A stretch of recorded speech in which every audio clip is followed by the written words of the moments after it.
Acest coline, acest munte, acest deal a fost cumpărat în anul 1933 de către preoții franciscani, au fost condus de către părintele Pacciarello și au descoperit multe lucruri în această zonă din Madaba. Și există în acest sit privat sub control guvernal. Primul monument la intrare vorbește despre creație. Vă explic acest monument, trebuie să fiu în fața, dumneavoastră în spate, să ne oprim în unele zone ca să putem vedea cum arată monumentul, altfel nu reușim. După ce terminăm, ne mutăm la monumentul 2 a lui Moise. Urma o să stăm pe marginea de o munte să vedem izvorul lui Moise, numărul 12. Avem în Iordania 12 de izvoare a lui Moise. Iisus a avut 12 ucenici. Moise a fost simbol al lui Iisus. Șarpele de Aram a fost un simbol de cruce. 12 izvoare a lui Moise. 12 apostoli al lui Iisus. Izvorul Alfa, adică 1, este lângă Petra. Izvorul 12, adică Omega, se află lângă Muntele Nebo, unde mergem acum. De la o distanță vă arăt unde este așezat acest izvor. Este scris la Apocalipsa, la ultima carte din Noul Testament. Iisus zice, eu sunt primul, eu sunt ultimul, eu sunt începutul, eu sunt sfârșitul, eu sunt Alfa, eu sunt Omega. Alfa și Omega se află în Iordania. Izvorul Alfa o să vedem când mergem la Petra, o să vedeți se stincă de desubt, scurge apa. Acolo a greșit Moise față de Dumnezeu, pentru că Dumnezeu a zis lui, vorbește cu stincă, o să ai apa. El a fost obișnuit să da cu toiagul, să aibă apa. El n-a fost cu credință mare. A dat prima dată cu toiagul, n-a ieșit apa. A doua oară a permis Dumnezeu să aibă apa, dar pedeapsa e mai târziu. A permis ca să nu moare turmele și poporul lui. Dar pedeapsa când ajunge acasă, unde? La Muntele Nebo. Acolo a fost pedepsit. Ce pedeapsa a avut? Să vede pământul făgăduinței. Să nu merge acolo. Să moară acolo. Să nu știe nimeni unde e mormântul lui. De aceea când a murit, când a fost 120 de ani, Dumnezeu a trimis 2 îngeri, au îngropat pe Moise, pe Muntele Nebo. După ce terminăm cu asta, mergem la o piatră rotundă, are greutate de 5.000 kg. A fost o poartă de peștere. Această peștere a fost o catedrală. În această catedrală au găsit 2 covoare de mozaic. Au adus la Muntele Nebo și au pus sub cort mare. Vă explic ce se vede în aceste 2 covoare de mozaic. Forma, vă arăt unde se află toaletele, vă arăt unde se află muzeul. Continuăm mersul. spre Mănăstirea Franciscanilor. Vă arăt mănăstirea din anul 33. Vă arăt mănăstirea din anul 395. Mănăstirea de biserica originală a lui Moise. În această lume există două biserici sub acest nume. Biserica lui Moise în Munte Nebo, Biserica lui Moise în Muntele Tabor. O să intrăm în această biserică. Pe partea dreaptă o să vedeți niște stâlpi cu semn de cantilabru cu 12 de luminare. Indică 12 triburi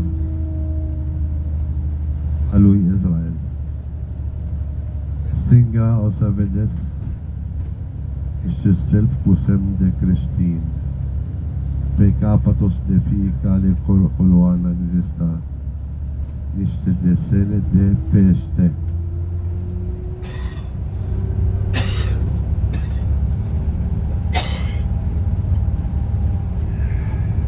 De ce pește?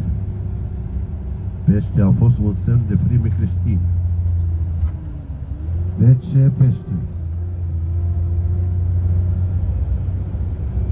Ichtis, Iisus Hristos, Mântuitorul nostru. Ichtis, în greaca veche, înseamnă pește. A fost folosit ca un semn pentru primii creștini. În acest moment, în Iordania, noi folosim acest semn de pește. Punem în mașină, punem în fața de casa noastră, indică că noi suntem creștini. Oare ce legătură pește are cu creștinismul? Cine știe?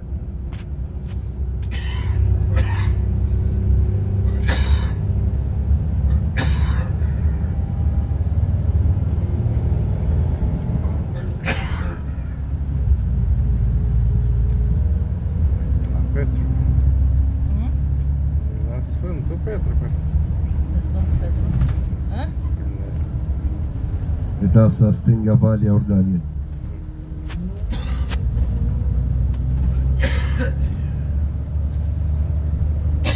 حاضر تدفئة؟ فيها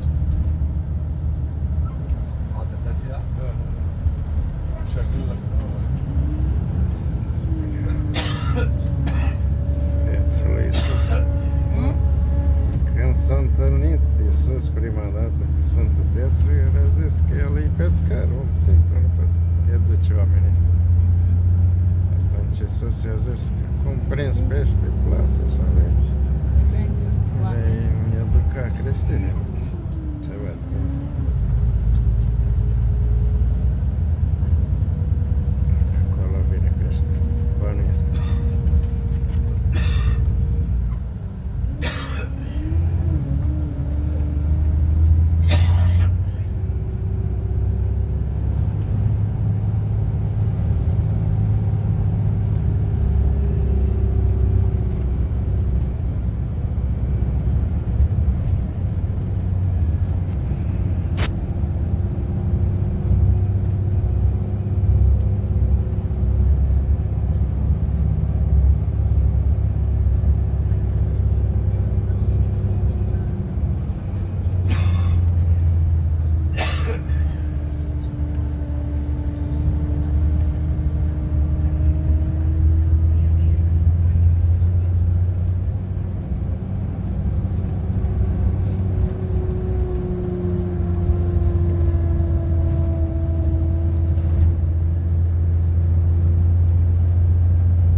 asta e chestia. Nu a avut răbdare. Îi spune că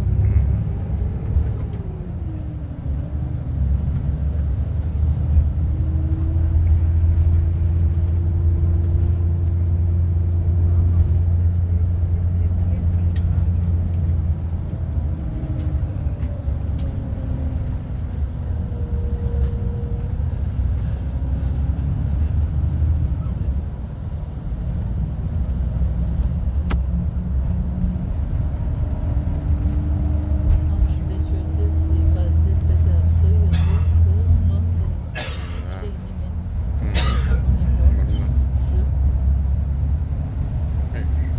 A murit. A, nu și-o mai văzut. Că ei mergeau de aici spre Israel, nu mai finalizat traseul ăsta. N-am mai ajuns până în capăt. La pământ, făgădiți. Să-i vadă pe israeliți stabiliți pe pământul lor. El a murit înainte de a ajunge la... Înțelegi?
Cresc voi.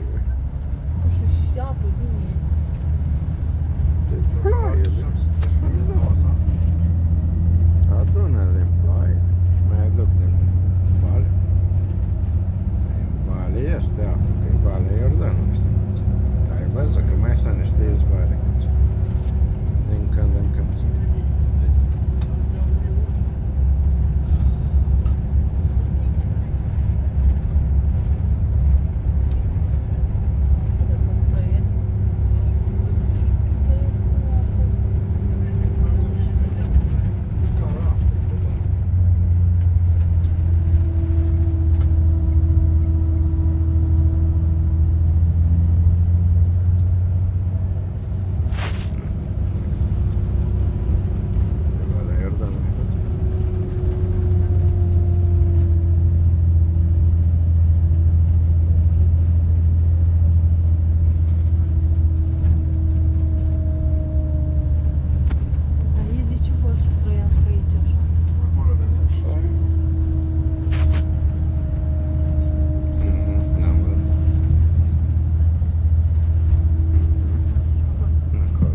Uitați pe dreapta Marea Moartă. Partea de nord de Marea Moartă.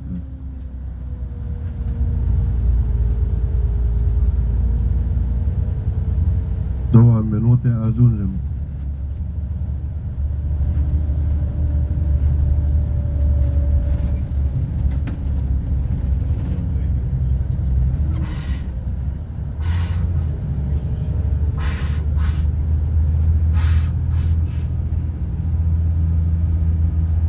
Mergem acolo să ne ducem la noi. Puneți o jachetă, o să fie frig afară. Unde vrei? Geaca. Eu cobor în fața, iau biletele, vă aștept până ce veniți, să nu stați mult afară. O să fiu locomotivă, adică merg în fața de dumneavoastră. N-are voie niciun vagon să depășească locomotiva. Right, Urma se întâmplă un accident. Nu se poate. Dacă vreți să auziți comentarii, să fiți în spatele de ghid. Timpul. Cine vrea să pleacă undeva, să trimite un fax la ghid, să știe unde sunteți. Cine nu vrea să intre, să sta în autocar, să spune la ghid, nu vreau. Ca să știu câte bilete să iau.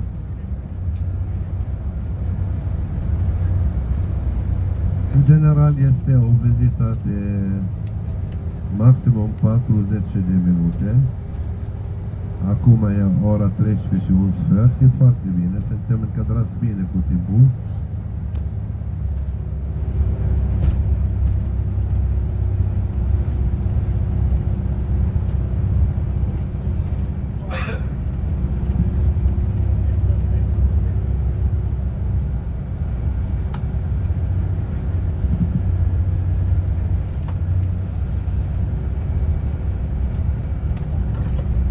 Ție ceva grea să noi suntem transferați de aici.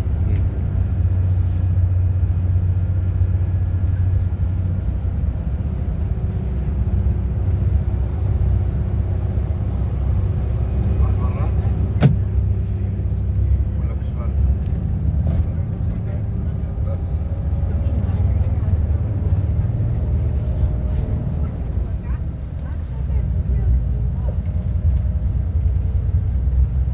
بلشوا يسكروا هنا يرجعوا يسكروا. ايه؟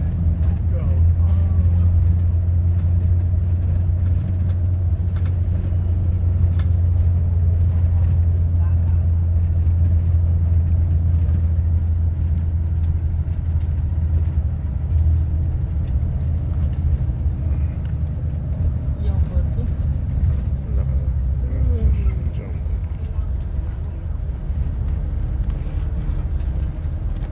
Da, geanta, acum e geanta. Nu. 16. Nu? 16. Da, când geam plec. Nu știu. Nu știu, n-am văzut. Am iau. Asta și las asta.